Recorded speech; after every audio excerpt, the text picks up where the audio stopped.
Move Moritel, un monde nouveau vous appelle.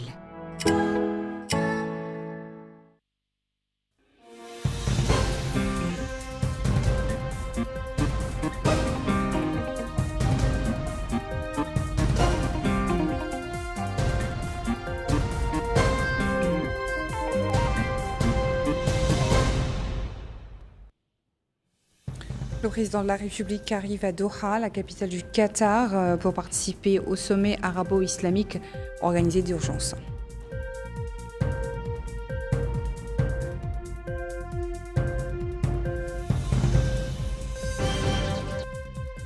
Le ministre des Affaires étrangères, de la coopération africaine et des Mauritaniens de l'extérieur participe à la réunion préparatoire du sommet arabo-islamique.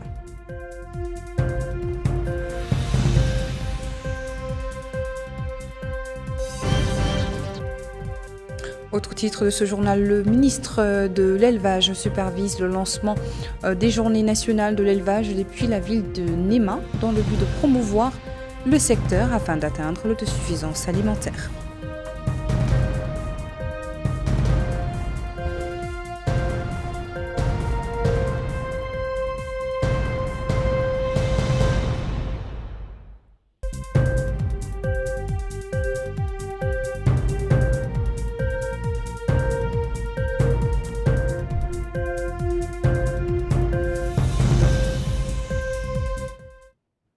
Bonsoir et bienvenue dans votre édition sur El Mauritania.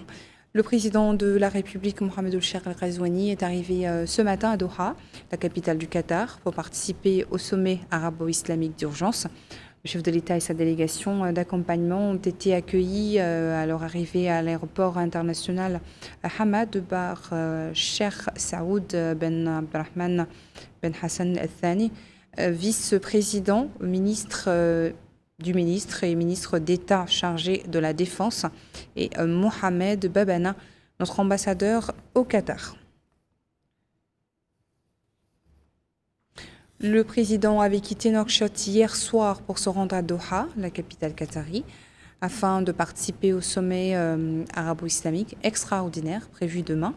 Il a été salué à son départ de l'aéroport international Tounsi par le Premier ministre El Mokhtar Diaye, le ministre secrétaire général de la présidence Moulay Mohamed Arraf, les ministres conseillers Mohamed Abdallahi Adnan et Aïssatou Bayeya, le ministre de la Justice Mohamed Mahmoud Cheikh Abdallahi Bouya, le ministre de la Défense, des Affaires des retraités et des enfants de martyrs Hanana Sidi, le ministre de l'Intérieur Mohamed Ahmed Mohamed Lemine, ainsi que le chef d'état-major spécial du président, le général de division Brahim Falcheibani, Cheikh Ahmed, et aussi la directrice adjointe du cabinet du président, l'adjoint du Wali de Nouakchott-Ouest et la vice-présidente de la région de Nouakchott.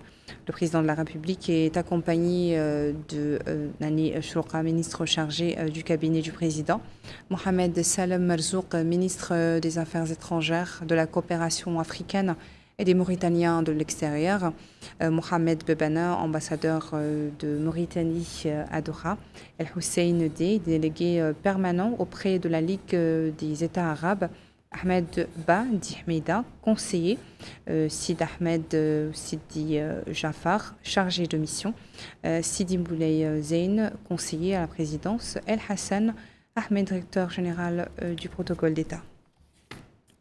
Le ministre des Affaires étrangères, de la coopération africaine et des Mauritaniens de l'extérieur, Mohamed Salem Marzouk, a participé aujourd'hui à Doha à la réunion des ministres des Affaires étrangères préparatoire du sommet arabo-islamique d'urgence relatif à l'agression israélienne contre le Qatar. La réunion s'est déroulée en présence du représentant permanent de la Mauritanie auprès de la Ligue arabe, directeur de la Ligue des États arabes et de l'Organisation de la coopération islamique, du directeur de la communication au ministère, Ahmed Mahmoud Dou, et du directeur du protocole, Job Mohamed Djouldé. Lancement des journées nationales de l'élevage à Néma par le ministre de l'élevage, Mokhtar Gagui, Ces journées s'inscrivent dans le cadre de la promotion de l'élevage et de la pérennisation de l'approvisionnement en matières premières de la laiterie de Nema. Maïmouna Fall nous en dit plus. Dans le cadre des efforts pour renforcer l'autosuffisance et soutenir la sécurité alimentaire, la ville de Nema, capitale du Roi El Gharbi, a accueilli le lancement des Journées nationales du développement de l'élevage. L'événement s'est déroulé sous la supervision du ministre de l'Élevage, Mokhtar Ghegui, en présence des autorités locales et de représentants des fédérations et des producteurs laitiers. L'ouverture a été marquée par l'inauguration d'un salon spécialisé des dernières technologies et équipements destinés à moderniser l'élevage ainsi qu'une variété de produits laitiers. Dans son allocution, le ministre a exprimé sa joie de partager avec les habitants de la wilaya la relance de la laiterie. Il a souligné que la durabilité de la production constitue un objectif stratégique pour la filière et que sa réalisation dépend des efforts conjugués des pouvoirs publics, des éleveurs, des coopératives et des organismes professionnels. Il a déclaré que le département de l'élevage s'est engagé résolument pour la réussite de cette stratégie en appliquant les directives telles que le renforcement des infrastructures pastorales, l'appui des éleveurs, la promotion de l'investissement dans les zones agro-silvopastorales, mais aussi l'introduction des nouvelles technologies pour être en phase de ce qui se passe dans le monde. De son côté, le président de la région du Roi El Gharbi, Mohamed Ould-Tijani, a souligné l'importance de ces journées pour renforcer le partenariat entre la filière et la région. Plusieurs discours ont été prononcés à cette occasion. Le président de l'Union des agriculteurs mauritaniens qui a insisté sur la nécessité de donner aux agriculteurs les moyens de jouer un rôle plus important dans l'approvisionnement de l'usine, suivi du secrétaire général du Rassemblement national des coopératives pastorales de Mauritanie qui abonde dans ce sens. Le président de l'Union des producteurs laitiers a quant à lui salué le soutien officiel à l'usine, la considérant comme un édifice économique vital au service de la wilaya et du pays tout entier. La cérémonie a été marquée par la projection d'un documentaire sur le développement du secteur de l'élevage avant la visite des stands de l'exposition accompagnant l'événement. Ce reportage est donc signé Maïmouna Lo. Le wali de l'Assaba, Ahmedou Adahitara, a rencontré au siège de la wilaya une mission de la délégation générale à la solidarité nationale et la lutte contre l'exclusion, Tarazour, dans le cadre d'une campagne de sensibilisation à la mise en œuvre du nouveau registre social actualisé. Le chef de mission, Taleb Riyar Cheikh Medainin, coordinateur du programme national de transferts sociaux, a expliqué que le processus de mise en œuvre du registre social s'appuie sur les résultats d'enquêtes scientifiques rigoureuses menées par la délégation sur une période de plus d'1 an, couvrant toutes les wilayas du pays. Il a ajouté que les résultats de ce processus ont permis de classer les familles éligibles à bénéficier à nouveau du programme de transfert monétaire Tagafoul. Le wali du Gorgol, Mohamed Mokhtar Abdi, a supervisé hier dans la commune de Babet Selmit de Monguel le lancement des activités du Festival du développement de la culture et du tourisme. Il a visité les stands de l'exposition et a reçu des explications sur les outils et équipements artisanaux traditionnels antiques fabriqués localement qui démontrent la dimension culturelle et le patrimoine authentique de la région. Baba Karnam. Monguel organise le lancement des activités du Festival du développement de la culture et du tourisme. Le wali et la délégation qui l'accompagne se sont arrêtés au monument historique, site de la bataille de Bateha contre le colonisateur français mené par l'émir Moujahid Bakar Ould Souaïd Ahmed pour commémorer l'histoire glorieuse de la résistance nationale. Il a également visité les stands de l'exposition et a reçu des explications sur les outils et équipements artisanaux traditionnels anciens fabriqués localement qui expriment la dimension culturelle et le patrimoine authentique de la région.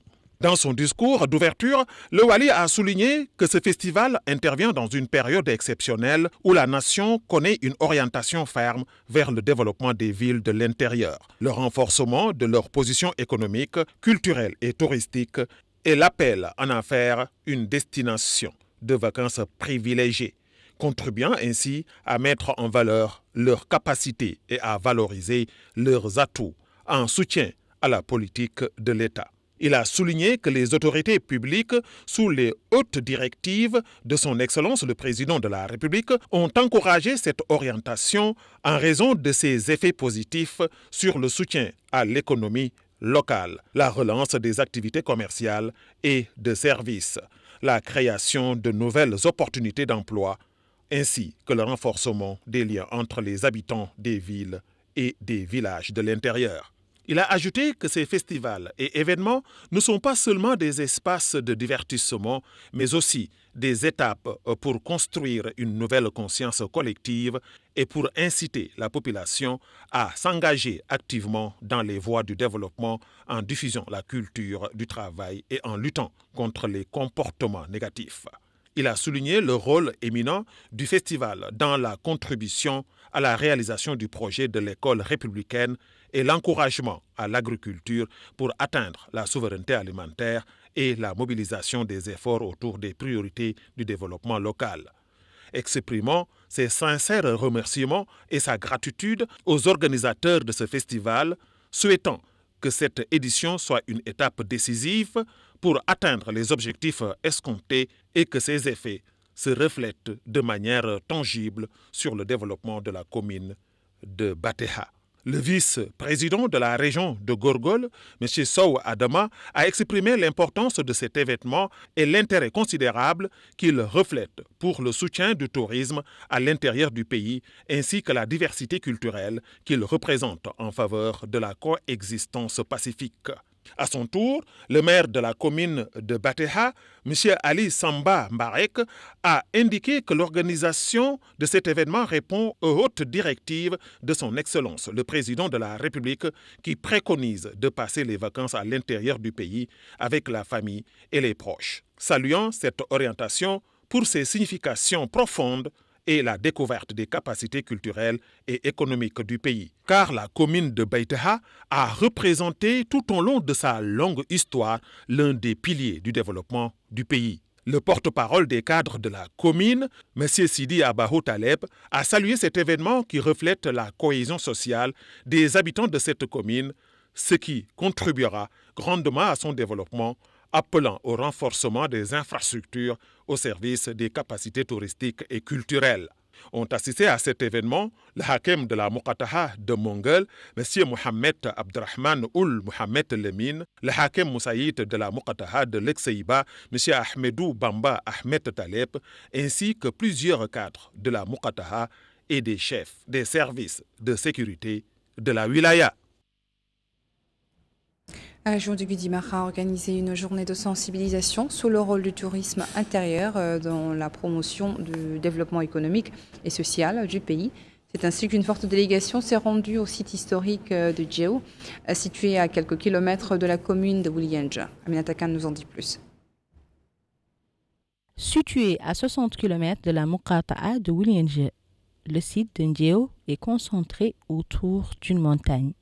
À l'intérieur, l'on y retrouve des pierres taillées, des peintures rupestres et des sépultures témoignant d'un passé riche et glorieux. Nous sommes à Ndjéo, dans la ville d'Ndjéo, et conformément aux directives du chef de l'État, son Excellence M. Cheikh El Khardouani, de promouvoir le tourisme, le Conseil régional a pris cette initiative de venir à Ndjéo pour apprécier les potentialités touristiques et je dirais même économiques de cette ville. Les vestiges de Ndjéo sont uniques. Elles cachent des trésors qui pourraient surprendre plus d'un visiteur. Cette ville est une ville ancienne.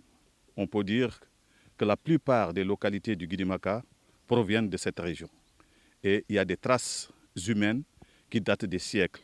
Il y a des objets d'art qui sont enfouis ici, des trésors qui ne sont pas explorés et personne ne sait ce qui se passe au niveau de cette région par rapport à cette localité qui est située au-dessus de cette montagne qui est derrière moi, qu'on appelle Bambigilou et qui a abrité la plupart des localités du Guidimaka. Donc c'est dire, on joint l'acte à la parole du président de la République et on remercie la population de Djéo pour l'accueil chaleureux que nous avons eu ici et l'accompagnement dont nous avons bénéficié pour nous aider à explorer ces sites touristiques avec beaucoup d'enthousiasme. Pour l'ancien directeur du musée de Nouakchott, M. Mohamed Hadia Khan, le site de Ndiéo est l'une des villes les plus anciennes de la wilaya du Guidimaha. Il a indiqué que son histoire est très riche culturellement. Il poursuit en indiquant que le site d'Ndiéo compte des histoires inépuisables car leur passé est glorieux et riche. Il poursuit en indiquant que les habitants de la wilaya du Guidimaha doivent prendre en compte l'importance de ce site historique car il a de nombreuses choses à compter aux générations futures. Avant de refermer ce journal, cette page météo, découvrons ensemble les localités qui ont été arrosées au cours des dernières 24 heures et les hauteurs enregistrées.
Voilà, c'est ainsi que nous refermons notre journal, mais avant le rappel des principaux titres. Le président de la République arrive à Doha, la capitale du Qatar, pour participer au sommet arabo-islamique organisé d'urgence.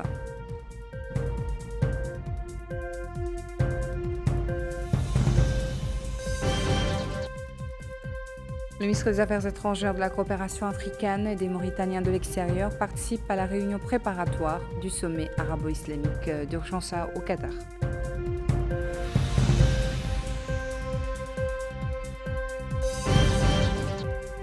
Et le ministre de l'élevage supervise le lancement des journées nationales de l'élevage depuis la ville de Néma dans le but de promouvoir le secteur pour atteindre l'autosuffisance alimentaire.